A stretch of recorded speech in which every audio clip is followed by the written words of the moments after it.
जय श्री राम दोस्तों, कैसे हो आप सभी लोग। उम्मीद करते हैं आप अच्छे होंगे और स्वस्थ होंगे, तंदुरुस्त होंगे और ज़िंदगी के जो है वो मज़े ले रहे होंगे और आपकी ट्रेडिंग भी जो है वो अच्छी चल रही होगी, उम्मीद करके चलेंगे। बाकी एक बार फिर से आप सभी लोगों का स्वागत है हमारे यूट्यूब चैनल पर और एक बार हम दोबारा से आपके सामने प्रस्तुत करेंगे एक नई वीडियो। हाजिर हैं आप सभी के सामने एक बार फिर से इस चैनल पर, तो बने रहिएगा लास्ट तक चैनल के। और बात करेंगे आज फिर से एनालिसिस की, जो कि हम अक्सर करते हैं अपने यूट्यूब चैनल पर या फिर अपने जो हमारा चैनल है उस पर हम जो वीडियोस के बारे में बात करते हैं वो एनालिसिस के ऊपर रहती हैं या फिर स्विंग ट्रेडिंग के ऊपर रहती हैं, जो कि जो हम स्टॉक्स आपको उनका लॉजिक समझाते हैं, उनमें क्या ट्रेड बन रही है उसके बारे में हम चर्चा करते हैं। तो आज की वीडियो में भी यही रहेगा कि जो हमने पिछली वीडियोस बनाई थी उसमें हमने एनालिसिस किया था, जिसके बारे में हमने चर्चा करी थी, उसका क्या परफॉर्मेंस उसने दिखाई है या फिर कितने परसेंट हम सही थे, कितने परसेंट हम गलत थे, क्या कुछ हमने मिस्टेक्स करी थी एनालिसिस के वक्त, क्या हम सही थे या फिर हम गलत थे, कितने परसेंट सही थे, कितने परसेंट गलत थे, उन सब चीज़ों के बारे में बात करेंगे। और दूसरा, हमने स्टॉक्स जो आपको दिए थे उसके बारे में भी चर्चा करेंगे कि क्या स्टॉक्स की परफॉर्मेंस है, मार्केट ने किस तरीके से रिएक्ट किया है हमारे एनालिसिस के ऊपर और क्या हम ने जो एनालिसिस किया था वो सही था या फिर कुछ इम्प्रूवमेंट करने की ज़रूरत है हमारे एनालिसिस में या नहीं। वो सब चीज़ों के बारे में ज़रूर चर्चा करेंगे, बने रहिएगा अंत तक वीडियो के। तो चलिए स्टार्ट करते हैं बिना किसी टाइम वेस्ट के वीडियो को। तो देखिए, सबसे पहले हम एनालिसिस कर लेते हैं निफ्टी का, क्योंकि जो निफ्टी का एनालिसिस है वो सबसे मेन है। सबसे पहले हम उसी का एनालिसिस करते हैं, क्योंकि इंट्राडे ट्रेडर सबसे पहले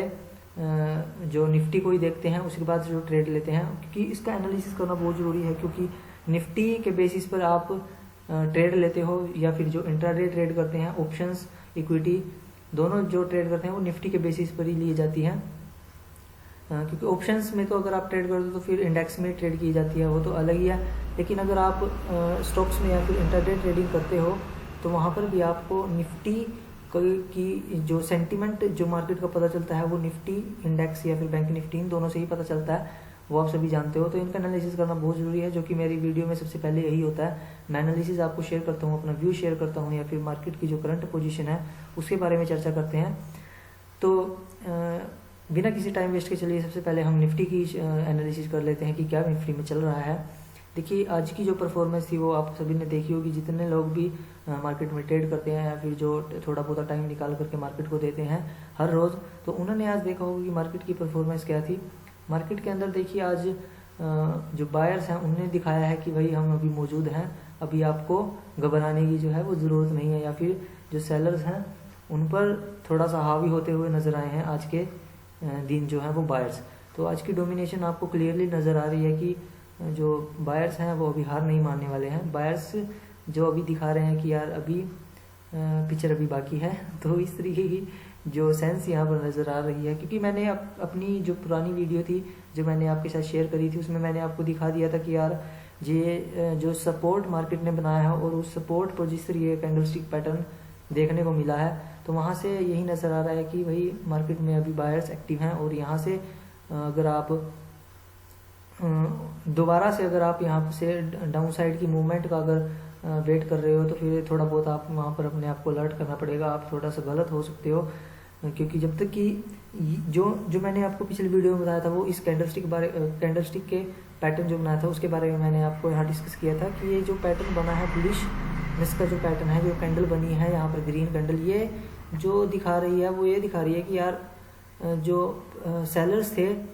उनको हमने ट्रैप करके, ट्रैप तो पूरा मैं नहीं बोल पाऊंगा क्योंकि ट्रैप वहाँ होता है जहाँ आपका लेवल ब्रेक डाउन हो जाता है, उसके बाद बायर्स दोबारा से लेवल के अंदर अपने आप को क्लोजिंग करते हैं प्राइस को, तो वहाँ पर ट्रैपिंग मानी जाती है। लेकिन यहाँ ट्रैपिंग नहीं होगी, बल्कि यहाँ पर ये होगा कि यार जिस तरीके से सेंटीमेंट मार्केट ने दिखाया था उसके बावजूद जो है वो बायर्स इस तरीके से एक्टिव होते हैं, तो वहाँ पर थोड़ा बहुत आपको अलर्ट हो जाना पड़ता है कि यार अभी जो सेलर्स हैं वो अभी उतने एक्टिव नहीं हुए हैं या फिर मार्केट में इतना भी सेंटीमेंट बेरिश नहीं हुआ है कि आप अंधाधुंध होकर यहाँ पर पुट में या फिर डाउन साइड में यहाँ पर ट्रेड करें। तो मैंने पिछली वीडियो में आपको ये बता ही दिया था कि यार अभी जो पैटर्न बना है वहाँ पर आपको थोड़ा सा अलर्ट होना है। वहाँ से जो कम से कम इस जो यहाँ पर ये रेजिस्टेंस अभी बनेगा, जो ये रेजिस्टेंस है कम से कम वहाँ तक आने के चांसेस जो हैं वो प्रोबेबली बहुत ज़्यादा नज़र आ रहे हैं, जिस तरीके का कैंडलस्टिक पैटर्न यहाँ पर 27 तारीख को यहाँ पर 27 अक्टूबर को यहाँ पर दिखाया था। अगर आपको यकीन है तो आप यहाँ पर मेरी पुरानी वीडियो जाकर देख सकते हो, लेकिन जिन्होंने भी देखा है तो वो यहाँ पर यकीन कर पा रहे हो कि मैंने यही चीज़ आपको वहाँ पर बताई थी कि यार ये जो पैटर्न बना है यहाँ से आपको बुलिशनेस व्यू आपको यहाँ पर रखना ज़रूरी है, क्योंकि जब तक ये जो पैटर्न यहाँ पर बना है या फिर ये जो कैंडल बनी है, अगर यहाँ से इस कैंडल को अगर मार्केट डाउन साइड की तरफ क्रॉस जब तक नहीं करेगी तब तक यहाँ पर दोबारा से सेंटीमेंट बीरिश नहीं हो सकता है, वो मैंने आपको बता ही दिया था। और यही हुआ, मार्केट ने जो प्राइस शुरू में आज जब ओपनिंग हुई तो एक छोटा सा मूवमेंट बीरिश का, छोटा सा मूवमेंट बोलूँगा मैं उसको, क्योंकि मार्केट को अगर मूव करना है तो उससे पहले मार्केट को जो मार्केट में जो प्लेयर्स हैं उनको थोड़ा सा फंसाना होता है, उसके बाद मार्केट अपनी मूवमेंट दिखाता है। तो शुरू में जो मार्केट ने एक छोटी सी डाउन साइड की मूवमेंट दी थी, उसमें जो लोगों ने शायद उसमें ट्रैप हुए होंगे लोग, क्योंकि जिस तरीके की बड़ी कैंडल्स, 2 कैंडल्स बनी थी, उसमें पक्का जो बायर्स हैं या फिर पुट बायर्स से जो उन्होंने ट्रेड ली होगी और उन ट्रेड लेने के बाद वो पक्का वहाँ पर फंसे होंगे, क्योंकि एक छोटी ही मूवमेंट ज़रूर आती है। एक जैसे अगेंस्ट में जब भी मार्केट को जाना होता है तो फिर वहाँ पर वो एक विपरीत दिशा में वो एक ट्रेड या फिर एक मूवमेंट ज़रूर देती है, उसके बाद मार्केट दूसरी दिशा में चलती है। ये अक्सर मार्केट का बिहेवियर रहता है, आप सभी को पता है। तो आज की भी वही कंडीशन थी मार्केट में। सुबह सुबह जिस तरीके से मार्केट ओपनिंग हुई और जिस तरीके से रेड कैंडल्स बनी, तो सभी का जो सेंटीमेंट था वो यही था कि यार बीरिश कैंडल्स बन रही है, तो कहीं ना कहीं मार्केट में अभी भी जो सेलर्स हैं वो एक्टिव हो रहे हैं और हमें बीरिश ट्रेड यहाँ पर एग्जीक्यूट करनी चाहिए। लेकिन मैं तब तक यहाँ पर बना हुआ था, मतलब मैं रिमेन था, बिल्कुल ही मैं कुछ नहीं कर पा रहा था, क्योंकि मुझे अपने लेवल्स पर पूरा यकीन था कि अगर यहाँ पर ये लेवल टूटता है तब जाकर मेरी एंट्री एग्जीक्यूट होंगी डाउन साइड की, अदरवाइज मैं एंट्री नहीं ले सकता हूँ। क्योंकि मैंने आपको पिछली भी वीडियो में बताया था कि ये जो कैंडलस्टिक पैटर्न है ये बिल्कुल ही मुझे बीरिशनेस शोकास्ट नहीं कर रहा है कि मार्केट या फिर बायर्स यहाँ पर एक्टिव नहीं है, ये बिल्कुल नहीं दिखा रहा है। ये दिखा रहा है कि बायर्स यहाँ पर एक्टिव हैं और यहाँ पर आपको डाउन साइड की तरफ देखने की बजाय अप साइड की तरफ देखना चाहिए। कहाँ तक? सिर्फ यहाँ तक बोलूँगा मैं, जो रेजिस्टेंस का जो हमने लेवल मार्क किया है, क्योंकि अगर यहाँ तक आने के बाद फिर बीरिश कैंडल कोई बनती है तो फिर यहाँ पर आप मानोगे कि ये रीटेस्ट करने आया है इस लेवल को। अगर यहाँ इस लेवल के बाद भी मार्केट ऊपर की तरफ यहाँ पर क्लोजिंग देती है तो फिर यहाँ पर ये ट्रैपिंग मानी जाएगी, आप सभी जानते हो। लेकिन कम से कम यहाँ तक, इस लेवल तक तो आना इसका बनता है। मोस्ट प्रोबेबली बहुत ज़्यादा इसके चांसेस है कि यहाँ तक तो ये ज़रूर आएगा, वो मैंने आपको पिछली वीडियो में भी बता दिया था। तो आज के दिन की मार्केट की आपकी जो परफॉर्मेंस थी वो यही थी कि फिर से मार्केट ने थोड़ा सा मूवमेंट नीचे की तरफ देने के बाद, लेकिन इस कैंडल को क्रॉस नहीं किया, जो कि मैंने आपको बताया था कि तब तक आप बीरिश नहीं हो सकते जब तक ये कैंडल आपको क्रॉस करने को नहीं दिखती है। तो वही चीज़ हुआ, क्रॉस नहीं हुई, उससे पहले ही मार्केट ने रिजेक्शन फेस किया और फिर से बायर्स एक्टिव हुए और प्राइस जो है वो अपसाइड की तरफ जाने लगा। तो यही आज के दिन की जो निफ्टी की एनालिसिस थी वो पिछले पर डिपेंड करती है, जो मैंने बताया था। अगर आप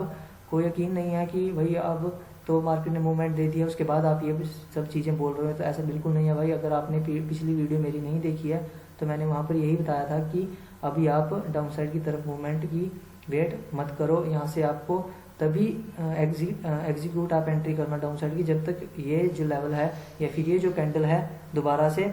मार्केट दोबारा से जो है वो रेड कैंडल जो है वो दोबारा से इसको ऑब्जर्व नहीं करती। ये जो ग्रीन कैंडल है इसको ऑब्जर्व करना बहुत ज़रूरी है रेड कैंडल का। तब तक अगर नहीं करती है तो फिर आप डाउन साइड की जो अपना व्यू है वो चेंज करिए, वो अप साइड का रहने दीजिए अभी फ़िलहाल। तो वही चीज़ हुई, आपने देखने को मिला कि यहाँ पर अभी जो बायर्स का है उसका डोमिनेशन बहुत अच्छे से क्लियरली नज़र आ रहा है। तो यही थी निफ्टी की एनालिसिस और अभी व्यू यही रहेगा कि यहाँ तक तो कम से कम प्राइस आएगा ही आएगा। उसके बाद अगर डाउन साइड की या फिर रिटेस्टिंग कैंडल अगर मिलती है तो फिर हम डाउन साइड की एंट्री को प्लान कर सकते हैं, अदरवाइज अभी तक तो नहीं। तो आई होप आप सभी को निफ्टी का जो एनालिसिस है वो सभी समझ चुके होंगे। और अब चलते हैं अपने 2 स्टॉक्स को जो मैं हर रोज़ आपको देता हूँ हर वीडियो के अंदर। लेकिन उससे पहले यहाँ चर्चा करेंगे कि जो पिछले स्टॉक्स थे हमारे, हमने जो आपको दिए थे उनमें क्या कुछ चल रहा है या फिर उनकी कुछ परफॉर्मेंस देखने को अगर मिल जाए तो फिर अच्छा रहेगा आप सभी के लिए भी, और हम चर्चा कर पाएंगे अपने एनालिसिस के ऊपर कि हमने क्या कुछ एनालाइज किया था। तो सबसे पहला एक स्टॉक था शायद मेरा जो मैंने आपको दिया था, वो ICICI बैंक का था शायद ना, नहीं ICICI का तो उससे पहले था, कल का था, मेरे भी ध्यान में अभी नहीं रहा है कि क्या था कल का जो स्टॉक था। शायद NTPC का था, NTPC का एक स्टॉक था मेरा, NTPC लिमिटेड, हाँ ये मेरे ध्यान में है कि जो मैंने दिया था। NTPC का स्टॉक तो अभी कुछ खास परफॉर्मेंस नहीं दे पाया है, और अभी ब्रेक इवन से भी थोड़ा सा लॉस में आपकी पोजीशंस आपको दिख पा रही होंगी, लेकिन जो हमारा स्टॉप लॉस है वो अभी हिट नहीं हुआ है। तो ये अभी मतलब आप बोल सकते हो कि अभी प्रोग्रेस में है, अभी प्रोसेस आपको वेट करना पड़ेगा। स्टॉप लॉस अगर मिलता है तो स्टॉप लॉस लीजिए, बाकी चांसेस बहुत हैं चलने के ट्रेड के, तो वेट करना पड़ेगा इस ट्रेड में। तो दूसरी ट्रेड मेरी थी शायद SBI की थी शायद, हाँ SBI का जो स्टॉक मैंने दिया था, दूसरा 2 स्टॉक दिए थे मैंने, एक ये था एक SBI का था। SBI का हम देख लेते हैं, जस्ट अ सेकेंड, SBI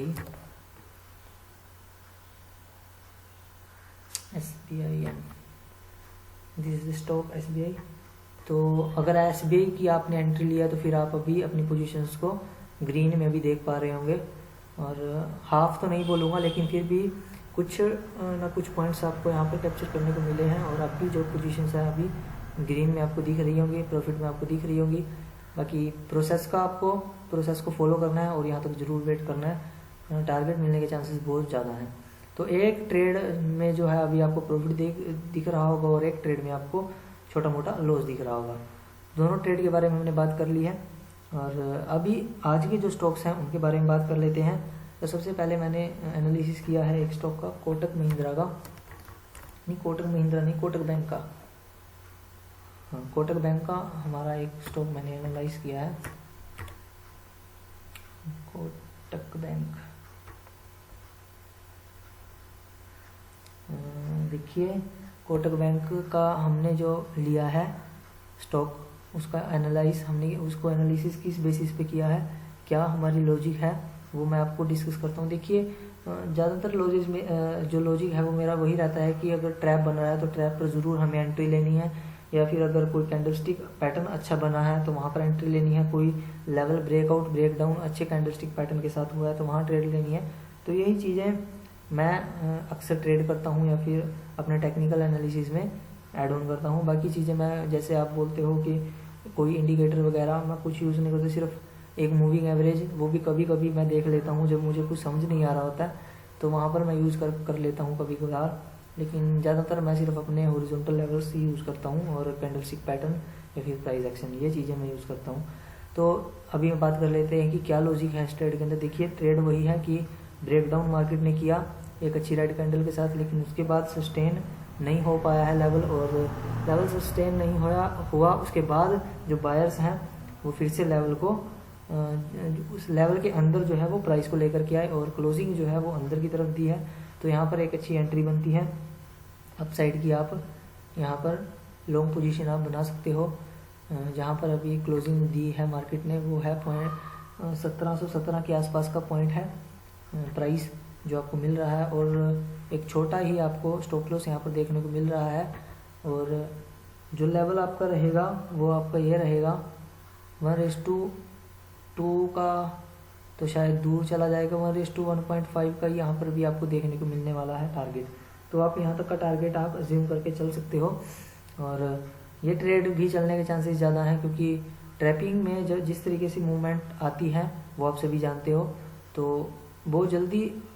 आपको ये ट्रेड में जो टारगेट मिल सकता है, और अदरवाइज़ अगर स्टॉप लॉस मिलेगा तो वो भी बहुत जल्दी मिलेगा, और टारगेट मिलेगा तो वो भी बहुत जल्दी मिलेगा। इसके चांसेस बहुत कम है कि यहाँ से साइडवेज मार्केट हो, क्योंकि जब मार्केट ट्रैपिंग करती है तो वहाँ से साइडवेज होने की बजाय मार्केट थोड़ी मूवमेंट देती ज़रूर है, तो इसलिए मैंने ये ट्रेड आपको रिकमेंड करी। बाकी किसी तरीके से रिकमेंडेशंस ये मैं नहीं कहूँगा कि आपको यही स्टॉक लेना है ट्रेड करने के लिए। एक बार ये मेरी वीडियो में, हर वीडियो में मैं बताता हूँ कि एक बार अपनी एनालिसिस आप खुद से ज़रूर करिएगा, एक बार ज़रूर जितना भी आपने जो कुछ भी सीखा है, अपनी जो भी स्ट्रेटेजीज आप यूज़ करते हैं उस स्ट्रेटेजी के अंदर इसको ऐड ऑन करके देखिएगा कि क्या आपकी स्ट्रेटेजी के हिसाब से स्टॉक में कोई ट्रेड बनती है या नहीं। क्योंकि जब तक आपको कॉन्फिडेंस नहीं आएगा किसी ट्रेड में तब तक आप उसकी प्रोसेस को भी फॉलो नहीं कर पाओगे और ना ही आपकी साइकोलॉजी वहाँ पर अच्छी रह पाएगी ट्रेड के अंदर जब आप होंगे तो इसलिए अपनी स्ट्रैटेजी पर कॉन्फिडेंस लाइए और उस स्ट्रैटेजी को यूज़ करिए। जो मैं आपको स्टॉक्स देता हूँ जिसमें आपको लॉजिक मैं शेयर करता हूँ, वहाँ पर अपना लॉजिक आप ऐड ऑन करिए, अपना एनालिसिस ऐड ऑन करिए, अपने टेक्निकल्स यूज़ करिए, क्योंकि जिस स्टॉक में आपको वहाँ पर ज़्यादा कॉन्फिडेंस आता है उसमें आप ट्रेड अच्छे से ले पाते हो। तो ये पहला स्टॉक था मेरा। और दूसरा स्टॉक मैं बात कर लेता हूँ। दूसरा स्टॉक जो है वो भारतीय एयरटेल का मैंने एनालिसिस किया था। उसमें स्टॉक में भारतीय एयरटेल का, जी हाँ, ये स्टॉक रहा भारतीय एयरटेल का। तो यहाँ पर क्या लॉजिक है, तो यहाँ पर सिंपल सा लॉजिक है। देखिए जो सपोर्ट था यहाँ पर वो बना सपोर्ट, तो उस सपोर्ट में जो हम बात कर रहे हैं कि वो सपोर्ट हमने क्यों यूज़ किया इस ट्रेड के अंदर। देखिए जो हमने ट्रेड यूज़ की है यहाँ पर वो इसलिए की है कि जो मूविंग एवरेज हमारा बना है यहाँ पर वो 44 मूविंग एवरेज जो मैं कभी कभार यूज़ करता हूँ वो 44 मूविंग एवरेज है, और दूसरा यहाँ पर सपोर्ट है, और तीसरा यहाँ पर कैंडल स्टिक पैटर्न बहुत अच्छा है। एक अच्छी रेड कैंडल, बड़ी रेड कैंडल बनी जहाँ पर सेलर्स एक्टिव हुए। उसके बाद एक जो आप बोलते हो इंडिसिसिव कैंडल या फिर डोजी कैंडल टाइप की, जो वो इसको प्रॉपर डोजी तो आप नहीं बोल सकते हो, लेकिन डोजी की तरह की एक इंडिसिसिव कैंडल इसको बोला जाता है कि ना तो बायर्स की यहाँ पर डोमिनेशन देखने को मिल रही है ना फिर सेलर्स की। तो उसके बाद इस इंडिसिसिव कैंडल के बाद जो है वो बायर्स किस तरीके से एक्टिव हुए हैं वो आपको देखने को मिल रहा है इस कैंडल से, और उसी कैंडल पर हमारा मूविंग एवरेज भी सपोर्ट हमें दे रहा है और हमारा हॉरिजॉन्टल लेवल तो हमें सपोर्ट दे ही रहा है। तो यहाँ पर आपके दो लॉजिक बनते हैं या फिर आप दो पॉइंट्स को कंसीडर करके यहाँ पर अपनी एंट्री बना सकते हो। तो ये जो हमारा प्राइस का लेवल रहेगा जो क्लोजिंग आज के दिन दी है, और इसी के नीचे का हमारा स्टॉप लॉस। अगर आपको यहाँ पर बड़ा लगता है स्टॉप लॉस तो आप इस कैंडल के नीचे का स्टॉप लॉस रख सकते हो, और टारगेट तो हमारा यहीं रहने वाला ही है। तो वही 1:1.8 के आसपास का आपका टारगेट यहाँ पर बन रहा है। 1:1 के ऊपर का अगर आपको कितना भी टारगेट मिल रहा हो तो आपको वहाँ पर आपकी ट्रेड जो है वो अच्छी मानी जाएगी। कम से कम 1:1 का तो टारगेट आपका होना ही होना चाहिए। 1:5, 1:2, 1:3 बाकी के आगे टारगेट्स आपको अगर मिल पा रहे हैं तो अच्छी बात है, और अगर नहीं मिलते हैं तो कम से कम 1:1.5 तक का होना चाहिए या फिर 1:2 का होना चाहिए, ज़रूर होना चाहिए अगर अच्छी रिस्क रिवार्ड रेशो की बात करें तो। यहाँ पर भी अच्छा रिस्क रिवार्ड है 1:1.8 का अगर आपको मिलता है तो, और अच्छी ट्रेड मुझे लग रही है। बाकी एक बार एनालिसिस आप खुद से करिएगा, अगर आपको कॉन्फिडेंस आता है तो ट्रेड जरूर लीजिएगा। तो आज के यही थे दो स्टॉक्स मेरे जो मैंने एनालिसिस अपने लॉजिक जो मुझे दिखा वो मैंने आपके साथ शेयर किया। बाकी आज के लिए सिर्फ इतना ही था। बाकी मिलते हैं आपको किसी दूसरी वीडियो में, तब तक के लिए जय हिंद, जय भारत, धन्यवाद।